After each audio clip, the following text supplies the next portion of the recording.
Hi everyone, Comic Reviewer here, this time reviewing on Superboy, issue number 14. Now, as you know, the Silver Age and Bronze Age featured the stories of Clark Kent in his younger years as Superboy, and keep in mind in the post-crisis, back in the late 80s, Clark never became Superboy, only until later on in the mid 2010s was when he probably did become Superboy, and the cover mainly has a young Lex Luthor messing with Clark Kent's powers. It starts off how someone points out that there have been gunshots, and Superboy runs, saying, "Believe me, sir, I'm going as fast as I can." And we're shown mainly at a reform school where two officers are dragging a young Lex Luthor to a meeting. And keep in mind that in the original continuity, since he lost his hair in a lab accident, caused him to hate Superboy. So of course Superboy does give a lecture to some of the inmates about, staying the straight and narrow, not messing up again, or you could serve a longer sentence. And of course Lex Luthor had planned this from the start, as he had worked on a special device that will alter and scramble Superboy's powers, and of course during the middle of the night planted it onto the kind of like banister to kind of alter his powers, making them go haywire. So of course, after Lex Luthor is forced to give Superboy a handshake and that, there's a giant rock slide.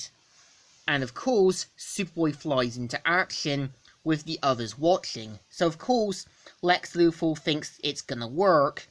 And of course, Superboy has no problems with his powers at first. And of course, Lex Luthor leaves in a huff to go to his room and basically sulk.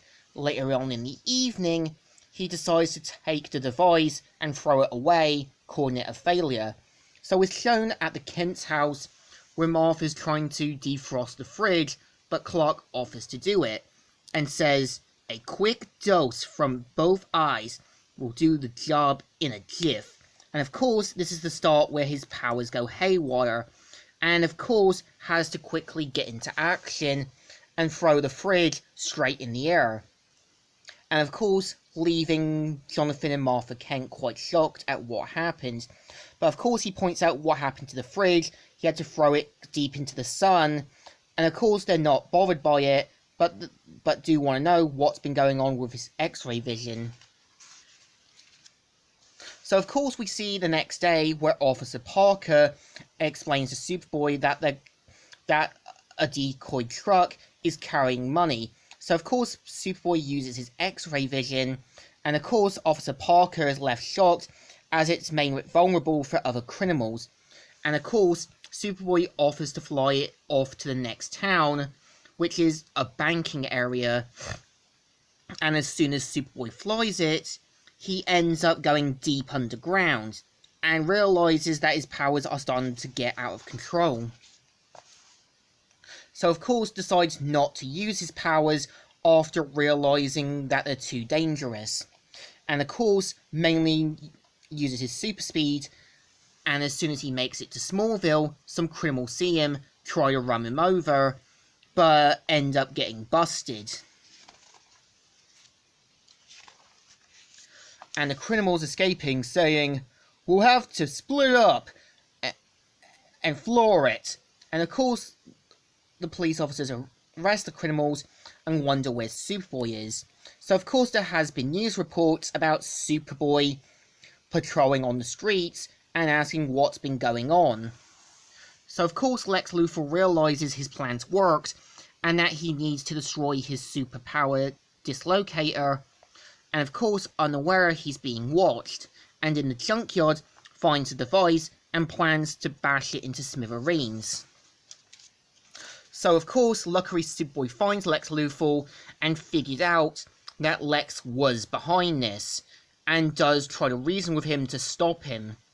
But of course, Lex Luthor plans to destroy the device, but thankfully, Jonathan Kent manages to knock out Lex Luthor and saves the device. And of course, Clark manages to thank his father for, patrolling near the reform school and that, and pretty much is a bit sad that no one will know that Jonathan Kent saved Superboy.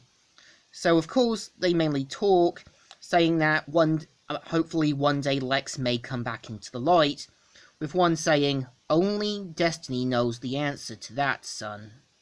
And yeah, this is the story. So issue 14 isn't too bad.